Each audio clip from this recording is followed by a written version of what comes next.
Hello guys, ഇന്ന് ഞാൻ വന്നിരിക്കുന്ന ഒരു ഫോർമേഷൻ്റെ റിവ്യൂട്ടാണ്. ഈ ഫോർമേഷൻ യൂസ്ഫുള്ളാകാൻ പോകുന്നത് ഗോൾ അടിക്കാൻ സ്ട്രഗിൾ ചെയ്യുന്നവർക്ക്, ഒരു ഗോൾ 2 ഗോളൊക്കെ മാക്സിമം ഒരു കളിയിടാൻ പറ്റുന്നവർക്ക് ഈ ഫോർമേഷൻ ഇട്ട് കഴിഞ്ഞാൽ മിനിമം ഒരു 4-3 ഗോളൊക്കെ ഗ്യാരണ്ടി ഇടാൻ പറ്റും. അങ്ങനത്തെ ഒരു അറ്റാക്കിംഗ് ഫോർമേഷനാണിത്. ഞാൻ ഫോർമേഷൻ കാണിച്ചു തരാം. ഇതേതാ നമ്മൾ ഫോർമേഷൻ കേട്ടോ. ഇത് കാണുമ്പോൾ തന്നെ ഒരു അറ്റാക്ക് കിട്ടുമെന്ന് തോന്നലുണ്ടാവും. ശരിയാണ്, ഇതിൽ നല്ല അറ്റാക്ക് കിട്ടും. കാരണം നമ്മൾ അറ്റാക്ക് ചെയ്യുമ്പോൾ ഒരു മിനിമം 5-6 പ്ലേസൊക്കെ ഫോർവേഡിലുണ്ടാവും. അപ്പോൾ എങ്ങനെയും പാസ് ചെയ്ത് കളിക്കാൻ പറ്റും. ത്രൂ ബോൾ കളിക്കാം, ലോങ് ബോൾ കളിക്കാം, പൊസിഷൻ കളിക്കാം, എങ്ങനെയും കളിക്കാൻ പറ്റുന്നത്. അങ്ങനത്തെ ഇതിൻ്റെ പ്ലേയിങ് സ്റ്റൈലും പിന്നെ ക്വിക്ക് കൗണ്ടർ മാത്രമല്ല, ലോങ് ബോൾ കൗണ്ടറും പൊസിഷൻ ഗെയിമും ഔട്ട് വൈഡും കളിക്കാൻ പറ്റും. അങ്ങനത്തെ ഒരു മെറ്റ ഫോർമേഷനാണിത്. ആരെങ്കിലും ഏത് മാനേജർ ഇട്ടിട്ടും കളിക്കാം. പക്ഷെ ഇതിൻ്റെ വീക്ക്നെസ് ഉള്ളൊരു ഡിഫൻസാണ്. നിങ്ങൾക്ക് കാണുമ്പോൾ തന്നെ തോന്നും. കാരണം 3 ബാക്കുള്ളൂ, RB LB ഒന്നുമില്ല. പക്ഷേ കുഴപ്പമില്ല, ഞാൻ പറയുന്ന ഒരു പ്ലേസിന് ഇട്ടാൽ മതി.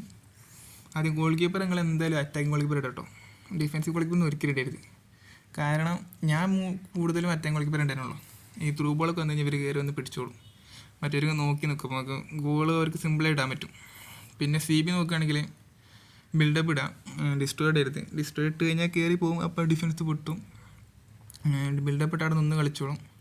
പിന്നെ മാക്സിമം സ്പീഡുള്ളവർ നോക്കുക. ഒരു 90 സ്പീഡൊക്കെ ഡിഫൻസ്, 90 സ്പീഡൊക്കെ റയറായിട്ട് ഉണ്ടാവുള്ളൂ. നമ്മളെ വാൻഡവനും സാലിബൊക്കെ ഉണ്ട്. പാച്ചയ്ക്ക് ഒരു 85 വരുന്നുണ്ട്. അങ്ങനെ CB മാക്സിമം സ്പീഡ് നോക്കിയിട്ട് ഇടാൻ നോക്കുക. അല്ലെങ്കിൽ ഒരു ത്രൂ ബോളൊക്കെ പോയി കഴിഞ്ഞാൽ പിടിക്കാൻ പ്രയാസമായിരിക്കും. പിന്നെ DMF നോക്കുകയാണെങ്കിൽ ആങ്കർമനത്തിന് ഇട്ട് കേട്ടോ. ഇട്ടിട്ടില്ലെങ്കിൽ എന്തെങ്കിലും ഡിഫൻസ് ഷുവറായിട്ടും പൊട്ടും.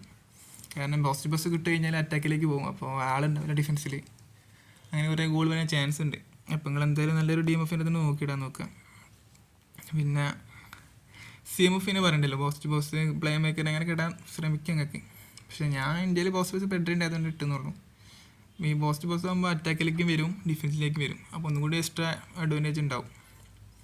പിന്നെ LMF RMF ക്രോസ് സ്പെഷ്യലിസ്റ്റ് ഇടാം. പിന്നെ ഈ ഫുൾ ബാക്ക് ഫിനിഷർ അങ്ങനെ ഇടാൻ നോക്കട്ടോ. നല്ല പാസിങ് ഉണ്ടായാൽ മതി. പാസിങ് കിക്കുമ്പോൾ അവർ അത്യാവശ്യം ബാലൻസ് ഉണ്ടാകും ഇവർക്ക്, അങ്ങനെയുള്ളവർക്ക് ഇടാം. പിന്നെ SS ഉണ്ടാവും. 2 SSലും നല്ല കേള് വേണം. നല്ല അറ്റാക്ക് അവെയർനെസ്, ഡ്രിബിളിങ്, ഫിനിഷിങ്, ഇത്രയും ക്വാളിറ്റി മതി. കാരണം ഈ മെസ്സിനെയും മറുകിനെ പറയണ്ടല്ലോ. പിന്നെ CFൽ ഒരു പോച്ചർ തന്നെ ഇടാൻ നോക്കാം. നല്ല സ്പീഡല്ല. കാരണം ഇതിൽ നല്ല ലോങ് ബോക്സൊക്കെ വന്നാൽ ഓടി കയറിക്കോളും. ഇപ്പോൾ ട്രെയിൻ എടുത്തെങ്കിൽ നല്ലൊരു ത്രൂ ബോളൊക്കെ പോയാൽ സിമ്പിളായിട്ട് ഇടാൻ പറ്റും കോളൊക്കെ. അതാണ് ഇങ്ങനെ ഫോർമേഷൻ വരുന്നത്. ഇൻഡിവിജ്വൽ ഇൻസ്റ്റിറ്റ്യൂട്ട് നോക്കുകയാണെങ്കിൽ ഞാൻ കൊടുത്തത് 2 ഡിഫൻസിനും ഡിഫൻസീവ് കൊടുത്തിട്ടുണ്ട്. കാരണം അവർ കയറി പോകാൻ പാടില്ലല്ലോ, അതിന് വേണ്ടി ചെയ്തതാണ്. പിന്നെ ഡീപ് പ്ലേ നോക്കുകയാണെങ്കിൽ എന്തായാലും DMFിന് കൊടുക്കുക.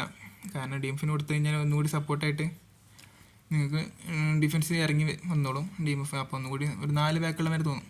പിന്നെ കൗണ്ടർ ടാർഗറ്റ് CFിന് കൊടുക്കാം. അപ്പോൾ വീഡിയോ അത്രയ്ക്കുള്ളൂ. എല്ലാവരും ഒന്ന് സപ്പോർട്ട് ചെയ്യട്ടെ. മാക്സിമം ലൈക്ക് ചെയ്യുക, ഷെയർ ചെയ്യുക, പിന്നെ സബ്സ്ക്രൈബ് ചെയ്ത് വെച്ചോളി. ആ ബെല്ലിലേക്ക് അമർത്തിക്കോളൂ, ആവശ്യം വരും.